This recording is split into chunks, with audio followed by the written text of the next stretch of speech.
এই কোলাহল, ট্রাকের হর্ন, কর্মব্যস্ততা, দুই পাশে দুই দেশ, দুই তীরের বিশাল সংখ্যক মানুষের কর্মচঞ্চল পরিবেশ। এটা শুধু এই এলাকার ব্যস্ততা না, এটা ভারত বাংলাদেশের অর্থনীতির হৃদস্পন্দন। এটি বেনাপোল, বাংলাদেশের প্রধান প্রবেশদ্বার। এই গেটওয়ে দিয়ে শুধু পণ্য আসে না, এর সাথে জড়িয়ে আছে হাজার হাজার কোটি টাকার বাণিজ্য এবং লক্ষ লক্ষ মানুষের ভাগ্য। এখানকার মানুষ প্রতিদিন হাজার হাজার কোটি টাকার পণ্য পারাপার করে। এরাই বেনাপোলের আসল চালিকা শক্তি। কিন্তু যে বিশাল অর্থনীতির চাকা তারা সচল রাখে, সে অর্থনীতির চালকের আসনে কে বসে, কারা বসে? সেই চালককে কি তারা বেছে নিতে পারে, নাকি চালক আগে থেকেই নির্ধারিত? স্বাগত ৩০০ আসনের আরেকটি পর্বে। আজকে আমরা কথা বলবো দেশের ৮৫তম আসন যশোর ১ নিয়ে। যশোর ১ শার্শা উপজেলা নিয়ে গঠিত।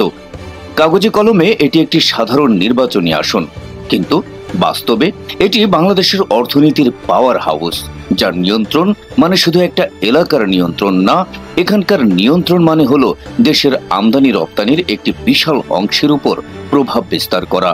এখানে রাজনীতি আর অর্থ যেন একটি দেয়ালের দুই পাশ, দুইটা একে অপরের সাথে এমনভাবে জড়িয়ে আছে যাকে আলাদা করা প্রায় অসম্ভব। আজ আমরা সেই অদৃশ্য দেয়ালের গল্পই বলবো, যা বেনাপোলের সাধারণ মানুষ আর ক্ষমতার কেন্দ্রকে আলাদা করে রেখেছে।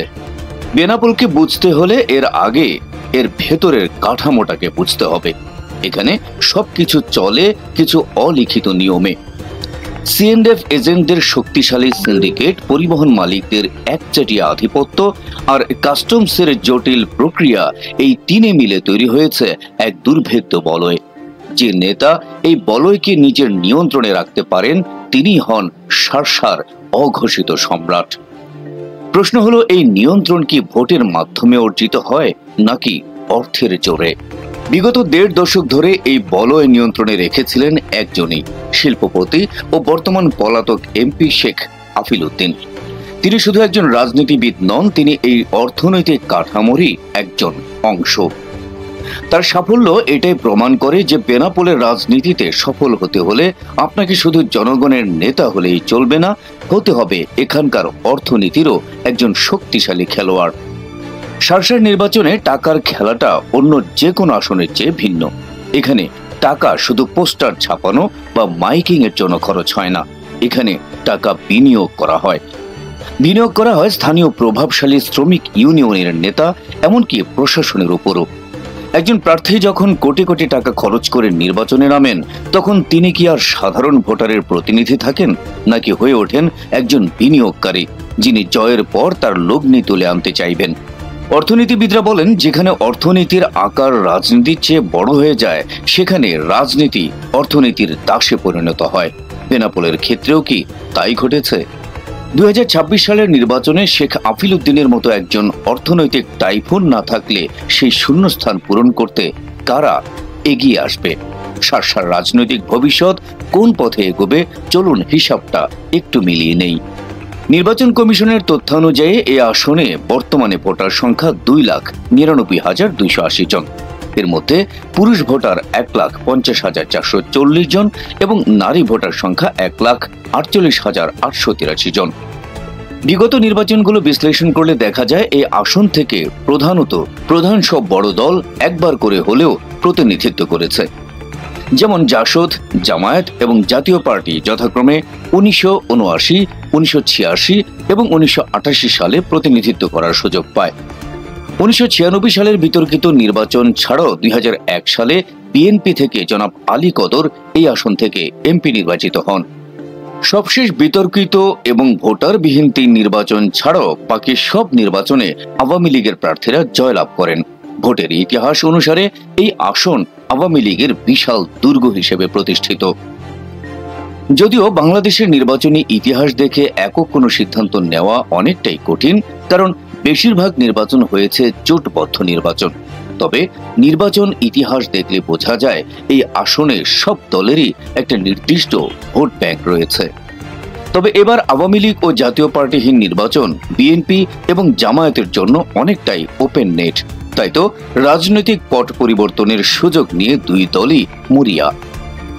এই বিশাল অর্থনৈতিক কর্মকাণ্ডের দায়িত্ব বুঝে নেওয়ার জন্য বিএনপির প্রস্তুতি বেশ ভালো, যদিও তাদের দলীয় কোন্দল তাদের জন্য চরম এক হতাশার।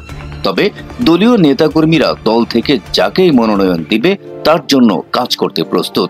তাদের প্রধান শক্তি হতে পারেন যুবদলের সাবেক কেন্দ্রীয় ভাইস প্রেসিডেন্ট ও বর্তমান বিএনপির সাধারণ সম্পাদক, তরুণ রাজনীতিবিদ ও দুঃসময়ের নেতা নুরুজ্জামান লিটন।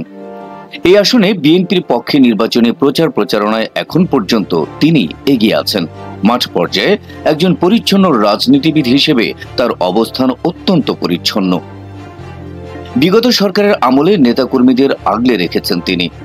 মামলার শিকার গরিব, অসহায় ও অন্যান্য নেতাকর্মীদের জামিন করানোর পাশাপাশি দলের পাশে থেকেছেন সব সময়। বিএনপি থেকে মনোনয়ন প্রত্যাশী সাবেক শার্শা উপজেলা বিএনপির সভাপতি ও বর্তমানে উপজেলা বিএনপির উপদেষ্টা খায়রুজ্জামান মধু, তিনি 1-11-এর সময় সেনাবাহিনীর হাতে নির্যাতনের শিকার হয়েছেন। নির্বাচনী মাঠে পিছিয়ে নেই শার্শা উপজেলা বিএনপির সাবেক সাধারণ সম্পাদক ও বর্তমান সভাপতি আবুল হাসান জহির, দলের সাবেক কেন্দ্রীয় দপ্তর সম্পাদক ও সাবেক এমপি মফিকুল হাসান তৃপ্তি এবং স্বেচ্ছাসেবক দলের সাবেক কেন্দ্রীয় নেতা মহাসিন কবির সহ টোটাল মনোনয়ন ও প্রত্যাশীর সংখ্যা দাঁড়ায় 5 জন। যদিও দলের একটি দায়িত্বশীল সূত্রে জানা গেছে, শার্শা উপজেলা বিএনপির মনোনয়ন দৌড়ে শেষ পর্যন্ত লড়াইটা হবে ত্রিমুখী, মফিকুল হাসান তৃপ্তি, হাসান জহির এবং নুরুজ্জামান লিটনের মধ্যে। বিপরীতে ত্রয়োদশ জাতীয় সংসদ নির্বাচনে যশোর 1 শার্শা আসনে এবার জামায়াতে ইসলামীর একক প্রার্থী থাকায় ফুরফুরে মেজাজে নেতাকর্মীরা। জামায়াতে ইসলামীর একক প্রার্থী কেন্দ্রীয় কর্মপরিষদের সদস্য মাওলানা আজিজুর রহমান দলের নেতাকর্মীদের সাথে নিয়ে বিভিন্ন ধর্মীয় ও সামাজিক অনুষ্ঠানে অংশগ্রহণ করছেন। নেতাকর্মীরা প্রতিদিন সকালে দল বেঁধে ওয়ার্ডে ওয়ার্ডে ফর্ম পূরণ করে সদস্য সংগ্রহ করছেন। নারী ভোটাররা ঠিকমতো কেন্দ্রে গিয়ে ভোট দিতে পারলে আর নির্বাচনের আগে বিএনপি যদি তাদের দলীয় কোন্দল না মেটাতে পারে, এই নির্বাচনে জামায়াতের জন্য একটা ভালো সুযোগ তৈরি করবে। একক প্রার্থীর সুবিধা ছাড়াও তাদের রয়েছে একটি ক্যাডার ভিত্তিক গোছানো সংগঠন।